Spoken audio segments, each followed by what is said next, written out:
आज राज्यभरात नगरपालिका आणि नगरपंचायत निवडणुकांचा निकाल जाहीर होतोय।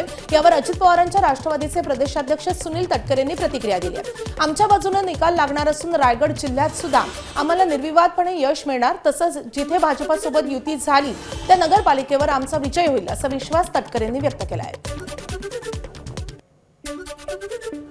राज्यात राष्ट्रवादीचं यश ठळकपणाने चांगलंच असेल आणि या जिल्ह्यामध्ये सुद्धा निर्विवाद यश राष्ट्रवादी काँग्रेस पक्ष आणि आमच्या समेत ज्या ठिकाणी भारतीय जनता पक्षाने युती केलेली आहे त्या ठिकाणी 100% आम्हाला मिळेल।